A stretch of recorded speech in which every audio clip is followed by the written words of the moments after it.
Welcome to Moments with Marianne. I'm so delighted we're spending this time here today. We have a very inspiring show coming right up with special guest, Brad Kronen, and he's here today to share with us Astrology for Modern Times. Now, many of you will remember Brad. He's been on the show before. He's described as a tarot master by the Huffington Post and has been using his talents as a professional astrologer and tarot card reader for the last 25 years. A classically trained opera singer, Brad originally studied psychology, earning a bachelor's degree in both that subject and English literature at Fairfield University in Connecticut. He's performed his tarot skills at such events as the Academy Award Gifting Suites and the Emmy Award Gifting Suites. And Brad has also appeared on The Real Housewives of OC on the Bravo channel. So let's welcome to the show, Brad Kronen. Hi, Marianne. Thank you. Oh my goodness, Brad, what an honor it is that we get to do this again. I mean, you're just one of the most gifted people I think I've ever met. Oh, thank you. I appreciate it. Oh my goodness. Well, and so why don't you share with us? I mean, last time we were here, we talked about love and all sorts of great things. Why don't you share with us what you've been working on? Well, last year was very significant in many ways. First off, a thing called the Great Conjunction of 2020 occurred, where the planets Jupiter and Saturn were conjunct or within the same proximity in the sky, less than 1 degree apart from each other. And that happens once every 20 years, but even more incredibly rare. It usually happens in Earth, the element of Earth. And in 2020, it happened to the element of air for the first time ever in like 800 years. So it's a very big deal. And with the Great Conjunction of 2020, further looking into going forward into the future, we have in 2021 the 3 Mercury retrogrades of when the planet Mercury, the planet of communication, goes backwards. We see that they all are happening in air signs in Gemini, Libra, and Aquarius. And when the Great Conjunction occurred on December 21st of 2020, that's officially when the age of Aquarius began. A new age of man officially began. And ages of man last for about 1,000 years. So it's a very exciting time to be in. So I know you talked about the age of Aquarius, and for a lot of us, we're like, okay, so what's that? Can you break that down for us? So Aquarius is the last of the air signs. The element of air is basically about human communication. And with Aquarius in particular, rules communication that is technology based. So the 3 air signs are Gemini, Libra, and Aquarius. And with this new age of man, we should see the digital format of technology expanding incredibly so, but also human communication being altered completely, so that what we thought was human communication in the past is going to be upended and totally replaced by other forms of communication, whether it be telepathy, psychic ability, psychic phenomenon, or otherwise. It's just a very exciting time that everything is going to transform. Everything that we know as communication is being altered, and it's going into a whole new age going forward. That's so exciting. It seems like people are so ready for that right now because it seems like there's this huge push to really kind of focus in on our own spirituality and our own spiritual path. Yeah, and Aquarius is also the egalitarian sign, and it's also the sign of humanity at large. So we should expect to see a number of historical changes. We already saw one already with the Derek Chauvin trial and him being found guilty on all charges, and the world rejoicing because of this overall. But it's a very unique time, to say the least, in that technology is merging with humanity at large for an overall societal structural change. Well, I know that last time we talked, I mean, because we've talked about so many great stuff. I mean, I think your book, Love in the Stars, is just amazing. And I love it. I have it as one of my books that I go and research, use for reference. But I know when we talked last time, we talked about my great grandparents who lived in Hawaii during Pearl Harbor, and that you were saying that that's such a rare time. Yeah, I've written a number of books since I was last on your show, and one of them is called "The Cosmic Force of War," which looks at war and its timing when it arrives on the world stage, and especially World War II, especially the Pearl Harbor date of December 7th, 1941, representing a time when especially the Western world, the free world, needed a push, needed the United States to enter the war and assist the Allied forces in conquering the fascism of Axis forces. And it's just every bit of history coincides with astrological signs that that show that everything is supposed to be the way it occurred in that sense. It's a beautiful thing. Well, it's interesting when you have like this path that you can follow to see just what is happening or what could happen in the future. Is that one of the reasons that your book, The Cosmic Force of War, was so popular? Yeah, I look at basically two events in the 20th century, which are telltale as the beginning of World War I and World War II. And World War I has the event of the Archduke Ferdinand being assassinated, which put everything in motion overall. And World War II has Pearl Harbor, which forced the United States into the war, because before that we were neutral. We were not getting involved whatsoever. We had isolationists all over saying, let's not get involved with another European conflict. And so both events were started by heavenly occurrences which match what was going on in history at the time. So when we come to today's life, what do the stars say right now that we should really be focusing on and paying attention to?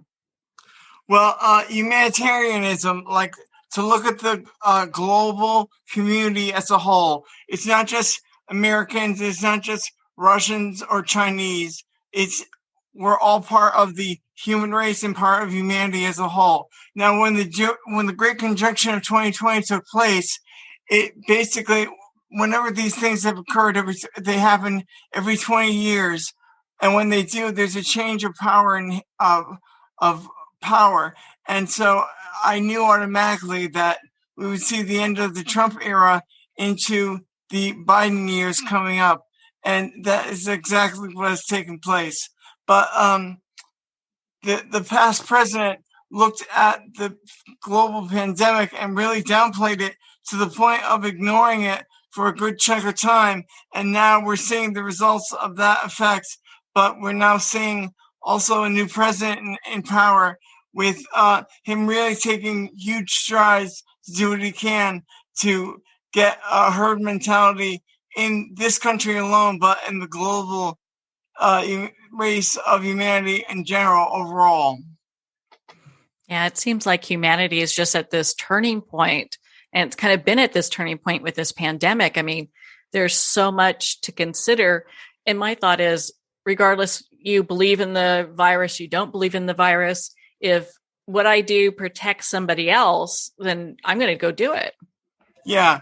And the other thing, one of my articles that I wrote on my website is called the plagues and pandemics, and it looks at every plague that has affected humanity through history. And basically, I deduced that Jupiter and the planet Pluto have been conjunct, and when they were conjunct in cardinal signs, that's when we saw a lot of pandemic issues and plagues occur across the globe. Like, for example, the Black Death was when Jupiter and Pluto were conjunct in the sign of Aries, and this has happened with the Spanish flu or the influenza epidemic of 1918, and the AIDS epidemic was when Jupiter and Pluto were conjunct in the sign of Libra, another cardinal sign. It's just a fascinating thing with the research I've done just on pandemics alone. When you were doing your research, was there anything that really surprised you? I was amazed at how let me reemphasize. Jupiter and Pluto have to be conjunct in cardinal signs, and there are 4 cardinal signs: Libra, Aries, Cancer, and Capricorn. That's only when a pandemic will occur, is when they occur in those signs, and that happens very rarely. So Jupiter and Pluto do conjunct every 15 years, but it's not every 15 years. It's quite a longer time period. But I was amazed at seeing pandemics that, like the dancing plague of 1518, that took place on smaller scale levels. That took place in the city of Strasbourg in France. But, like, for example, a number of these pandemics occurred at telltale years, like clockwork. It was unbelievable. Yeah, that is, just amazing how the stars say so much. And for people who are new, kind of getting into how the stars really affect our lives, where could they start to kind of really dive into that? Oh, that's a good question. I mean, my mentor is a Jungian analyst named Liz Green, and she has a number of books that she has written and co-authored with other people. So I recommend getting any book that she has written. She's a great resource to look at astrology overall and looking at it from a holistic point of view. So that's, I think, first and foremost, she's the best resource to look at. Yeah, it's so good to have all these resources. And of course, your books, because I think your books really help educate people when it comes to how we can use the stars to really understand more information. Yeah, and my 2 biggest loves in life or passions in life are astrology and history. So I've written a number of books that look at history overall with astrological events that have taken place, and merging the two and analyzing them extensively. So, what is one of the number one things people come to you for when they want to understand how the stars affect their lives, especially now in the age that we're in? Believe it or not, most people come to me about relationships. That's first and foremost on everyone's mind. And I think that's always going to be the case no matter what. But a few people have seen me over the pandemic and discussing that, but it's pretty much always been relationship issues for the most part. If we look at just individualized purpose and levels of meaning with that type of thing. So when we talk about the age of Aquarius, and we've kind of dived into that a little bit as far as what to expect, how is it going to be kind of rolling out over, the next few years, and how long does it last? The ages of man last approximately 1,000 years. And for the longest time, I was mistaken. I thought the age of Aquarius began when we had the moon landing with Neil Armstrong on July 20th, 1969. But it literally started already in December of 2020. And now we're officially in it. But I thought it started like 50 years earlier in 1969. So we can expect the age of Aquarius. Aquarius is the third and last of the air signs, and it is the most technologically advanced, the most egalitarian, humanitarian of the air signs, and it focuses on human communication. I see human communication really altering to the point where what we thought was how we communicate with one another is going to transform either to telepathic levels or to psychic levels overall. We're really going to see things transform as we speak, like in front of our eyes. And I would say that the age of Aquarius involves upgrades with computer technology. But if I say it now, I'm sure it's already going to be obsolete by the time it reaches people listening to this. So we're going to see technology transformed before our very eyes during this whole time period. Gosh, I think that could be an exciting thing. I guess we'll wait and see, right? Yeah, exactly. I think for some people it could be exciting or it could be like scary, Right, exactly.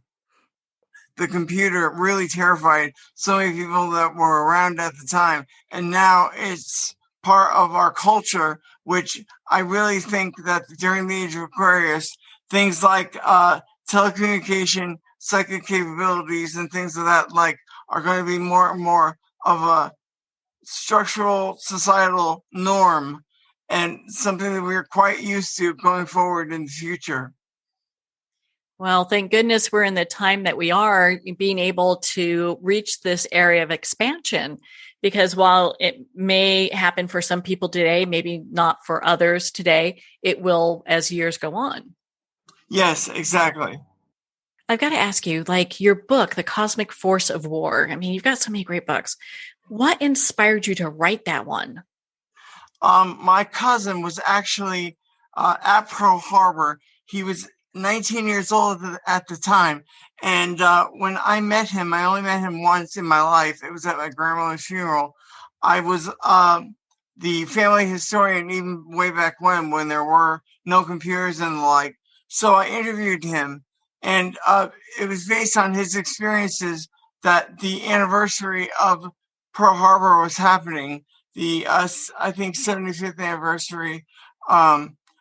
And from there, I looked at World War One and drew a chart and looked at basically how the world was set aflame with this one event taking place, the Archduke Ferdinand's assassination, and from there, everything unraveling over time because the world was very much an imperial place before this First World War took place, and afterwards there were no such things as monarchies that owned countries and that owned colonies everywhere. It was all structurally changed dramatically so, and the world was a new and different place because of it. Yeah, that's just amazing. And I know you've done so much great research for this book and bringing that all together. Thank you for sharing what the inspiration was. I mean, I hear of Pearl Harbor and I automatically think of my great grandparents, and how they felt that day. Yeah, and it's funny because he had just happened to get up like extra early. It was a Sunday morning, and he said it was a gorgeous day, and everyone was out doing maneuvers in the Navy, and he was like on a ship just kind of in the background. And then I said, well, how'd you know you were being attacked? He said, oh, kamikaze hit the plane. I was like, oh my God. And basically, he gave me some disgusting details of what happened to that pilot. But he said that's how we knew we were being attacked, was a plane landed on the deck of the ship I was on. It was fascinating. Yeah, it's a interesting and terrible time at the same time, Yeah. Just it's such a loss of humans, and it's just so sad. And he always had a haunted look on his face that his whole entire life.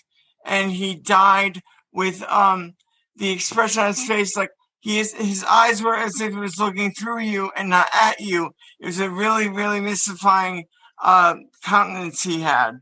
So, just being able to hold all that energy, his entire life, because I'm sure that was just really, really difficult. Yeah. I think during his adult years, he never really got over the fact he witnessed what he witnessed, and just he never really had anything really successful take place. He was way too haunted, shall we say? But I owe it to him that book is written, and I have it, thankfully, because of all his retelling of that one day. So when we look at the coming year, are there any configurations that are happening that we really should pay attention to?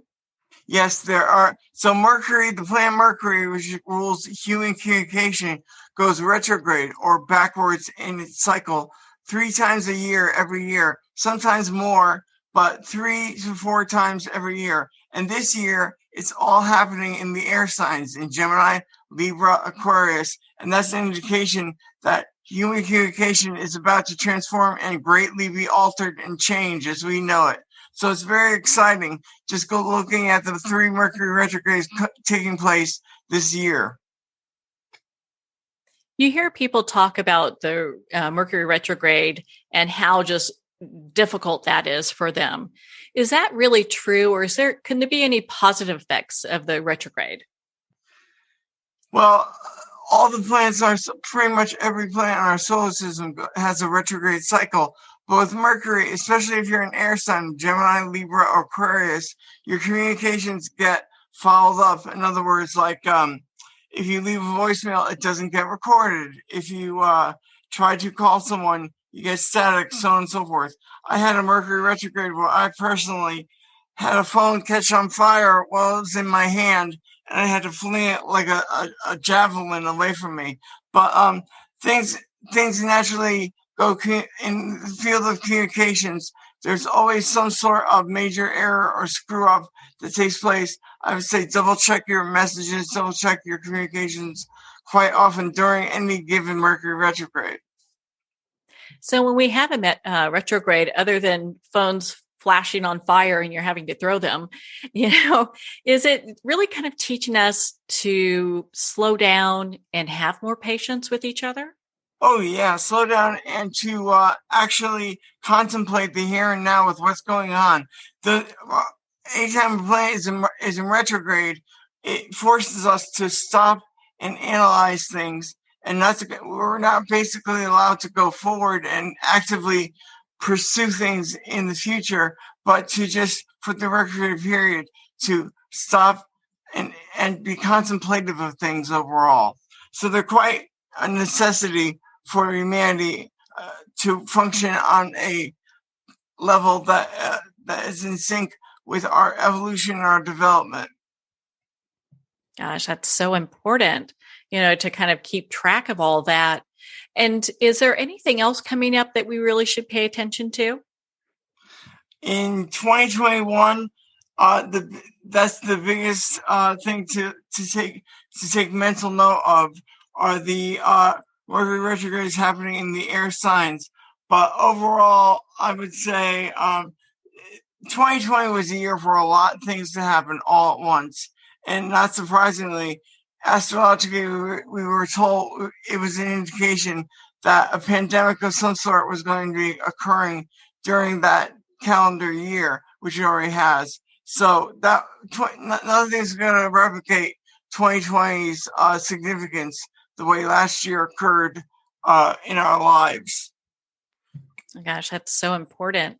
Well, why don't you share, because I know you've got some great holiday books too, and we're going to really dive into those as it gets closer to Christmas, this coming year. Why don't you share those with us? Well, for Christmas time, I did a book called Saints, Santa Claus, and Sagittarius. And it's about the evolution of how the idea of Santa Claus came to humanity's mind, because if you think about it, there's no one else in history who can transcend over cultural lines, religious lines, and if anything, you can reduce Santa Claus to goodwill towards men and just overall optimism, which the world so sorely needs. But I look at the evolution of Santa Claus through artwork and through iconography through the centuries, and it's an amazing book that I want to do a documentary on overall as well too. So that's my big Christmas book per se. Well, I can't wait for us to dive into that as it gets closer to Christmas. Brad, if someone wants to make an appointment with you, because we've got people all over the world listening to this show, are they able to do that like by Zoom or Skype or something? Oh, sure. First off, my website is bradkronen.com. My last name is Kronen, as in Nancy, E as in Edward, N as in Nancy. So bradkronen.com. And there are places that you can leave comments, emails, and if you want me to reach you, just leave your number and I can call you back, no problem. And also, Mystic Journey Bookstore is where I work in Venice, California. So if you're in the Southern California area, I'm available by appointment there as well. Yeah, either LA or Orange County. It's not that far away to, go visit Venice and see you. So, and what type of services do you offer? Because I know, people just brag on you about being the man when it comes to tarot cards. In fact, I think the Huffington Post said you're like the tarot master.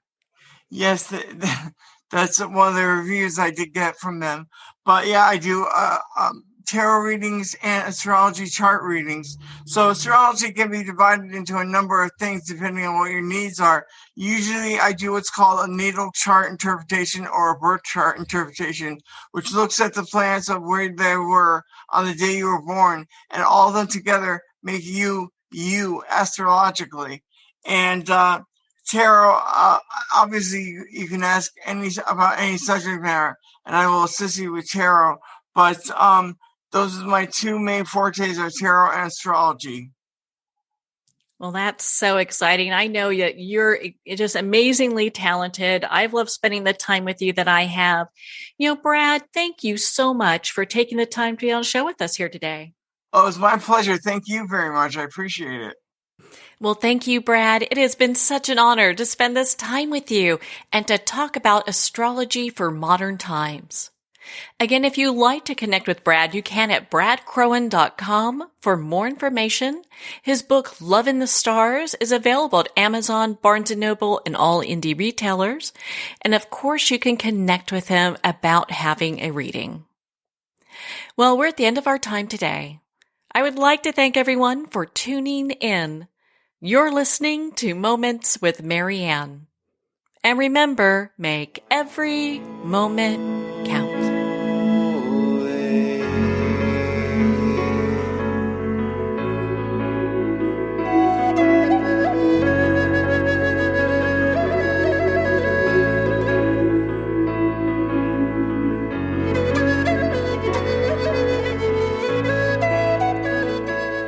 In a single moment, your life can change. Moments with Marianne is a transformative hour that covers an endless array of topics with the best of the best. Her guests are leaders in their fields, ranging from inspirational authors, top industry leaders, and business and spiritual entrepreneurs. Each guest is gifted and a true visionary. A recognized leader in her own work, and while teaching others to develop, refocus, and grow, Marianne will bring the best guest and sometimes a special surprise. Don't miss this. You never know just which moment will change your life forever. Moments with Marianne airs every Sunday, Monday, Thursday, and Friday at 8 p.m. Eastern and 5 p.m. Pacific Time. Make sure to tune in and visit momentswithmarianne.com for more information.